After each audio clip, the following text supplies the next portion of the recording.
Subscribe करें हमारे YouTube channel superfast news को और साथ ही प्रेस करें बेल आइकन ताकि आप हमारी लेटेस्ट वीडियो को देख सकें। जिसके मुताबिक 8 तारीख से देश भर में रेस्टोरेंट खोले जाएंगे, मॉल्स खोले जाएंगे और धार्मिक स्थान खोले जाएंगे। दिल्ली सरकार भी केंद्र सरकार के उन्हीं आदेशों के मुताबिक कल से दिल्ली में रेस्टोरेंट, मॉल्स और धार्मिक स्थान खोलने जा रही है। लेकिन जब ये खोले जाएंगे तो वहाँ पे सोशल डिस्टेंसिंग के क्या क्या स्टेप्स उठाने होंगे, मास्क पहनना होगा, जितने भी एहतियात बरतने के लिए केंद्र सरकार की एक्सपर्ट्स ने, केंद्र सरकार ने जो आदेश दिए हैं, उन सारे स्टेप्स को दिल्ली सरकार लागू करने जा रही है और वो ऑर्डर अभी थोड़ी देर के बाद लागू हो जाएंगे। लेकिन दिल्ली में होटल्स और बैंकेट हॉल्स को अभी नहीं खोला जा रहा है, क्योंकि दिल्ली में बढ़ते हुए कोरोना के केसेस को ध्यान में रखते हुए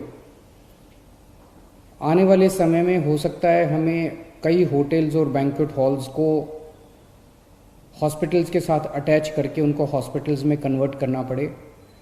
इसके मद्देनज़र अभी होटल्स और बैंकेट हॉल्स को नहीं खोला जा रहा। धीरे धीरे हम सब लोगों ने मिलके अपनी अर्थव्यवस्था तो खोल ली, बहुत सारी ढील दे दी लॉकडाउन के अंदर। लेकिन लॉकडाउन में ढील देने का ये मतलब नहीं है कि कोरोना ख़त्म हो गया। कोरोना अभी बड़ी तेज़ी से बढ़ रहा है। इसीलिए मेरी आप सब लोगों से हाथ जोड़ के विनती है कि जो भी एहतियात बरतने के लिए 3 चीज़ें बार बार कही जा रही हैं, सोशल डिस्टेंसिंग बरतें, मास्क पहनें।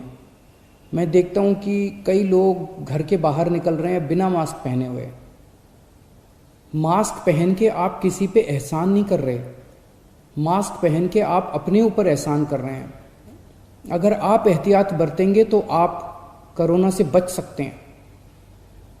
सोशल डिस्टेंसिंग, मास्क और बार बार हाथ को धोना, ये 3 चीज़ें अपने को अच्छे से करनी है। लेकिन मेरी सबसे ज़्यादा बड़ी विनती बुजुर्गों से है। सभी बुजुर्गों से मेरी हाथ जोड़ के विनती है, आप ये मान के चले कि आपके लिए लॉकडाउन ख़त्म नहीं हुआ, अभी भी आपके लिए लॉकडाउन है और आपके लिए तो और ज़्यादा लॉकडाउन है। सख्ती से लॉकडाउन करना है। मान लीजिए आपके घर में आपके बच्चे हैं, थोड़े दिन के लिए बच्चों से इंटरेक्ट करना बंद कर दीजिए, अपने घर के अन्य सदस्यों से इंटरेक्ट करना बंद कर दीजिए, एक ही कमरे में रहिए। अगर ज़रूरत है तो एक बारी बाहर राउंड लगा आइए, लेकिन किसी के साथ भी इंटरेक्ट मत कीजिए किसी भी तरह से। बुज़ुर्ग सबसे ज़्यादा, जितनी मौतें हो रही हैं उनमें सबसे ज़्यादा बुज़ुर्ग हैं। तो मेरी आपसे, जो बुज़ुर्ग हैं और जिनको कोमॉर्बिडिटी जो कहते हैं, कैंसर है या डायबिटीज़ है या सांस की बीमारी है, इन लोगों को ज़्यादा एहतियात बरतने की ज़रूरत है। पिछले हफ्ते मैंने आप सब लोगों से एक और चीज़ है, कल से दिल्ली के बॉर्डर्स खोले जा रहे हैं।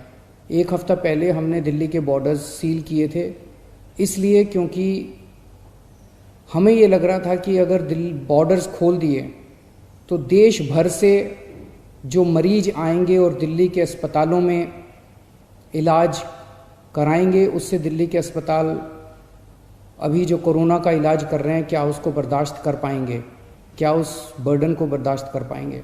इस वजह से बॉर्डर्स को सील किया गया था। कल से दिल्ली के बॉर्डर्स को खोला जा रहा है। साथ ही अभी कैबिनेट की मीटिंग हुई और ये निर्णय लिया गया है कि पिछले हफ्ते हमने दिल्ली के लोगों से पूछा था, हमने दिल्ली के लोगों के सामने ये प्रश्न रखा था, हमने दिल्ली के लोगों से ये पूछा था कि अभी तक, कोरोना होने तक, मार्च के महीने तक दिल्ली के सारे अस्पताल पूरे देश के लोगों के लिए खुले रहते थे। दिल्ली के लोगों ने कभी अपने देश के लोगों का इलाज करने से मना नहीं किया।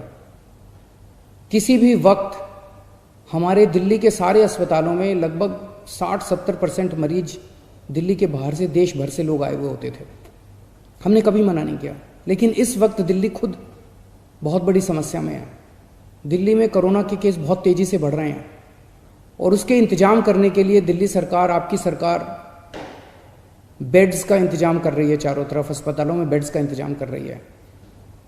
ऐसी स्थिति में अगर हमने दिल्ली के अस्पताल पूरे देश के लोगों के लिए खोल दिए तो दिल्ली के लोगों को जब कोरोना होगा तो वो कहाँ जाएंगे। इस पे हम लोगों ने जनता से विचार मांगे थे। 7.5 लाख लोगों ने अपने सुझाव भेजे और 90% से ज़्यादा लोगों का यही कहना था कि कोरोना तक, जब तक कोरोना है दिल्ली में, तब तक दिल्ली के अस्पताल केवल दिल्ली वालों के लिए रिजर्व होने चाहिए। उसके बाद हम लोगों ने एक 5 डॉक्टर्स की कमेटी बनाई। बड़े बड़े डॉक्टर्स थे। Doctor Mahesh Verma vice chancellor हैं आईपी यूनिवर्सिटी के, doctor Sunil Kumar medical director हैं जीटीबी हॉस्पिटल के, डॉक्टर अरुण गुप्ता ये प्रेसिडेंट हैं दिल्ली मेडिकल काउंसिल के, डॉक्टर आर.के. गुप्ता ये एक्स प्रेसिडेंट हैं दिल्ली मेडिकल एसोसिएशन के, डॉक्टर संदीप बुद्धिराजा ये ग्रुप मेडिकल डायरेक्टर हैं मैक्स हेल्थ केयर के। इन 5 लोगों की कमेटी ने विचार विमर्श करके और दिल्ली की जो मेडिकल इंफ्रास्ट्रक्चर है, हेल्थ इंफ्रास्ट्रक्चर है, उस पर नज़र डाल के उसको सारे को असेस करके उन्होंने अपनी रिपोर्ट दी है। और उस रिपोर्ट में और बहुत सारी चीज़ें हैं, लेकिन उनका यही कहना है कि अगर दिल्ली में इस वक्त कोरोना के केसेस बहुत ज़्यादा बढ़ रहे हैं और जून के अंत तक दिल्ली को लगभग 15,000 बेड्स की ज़रूरत होगी। ये कहाँ से आएंगे?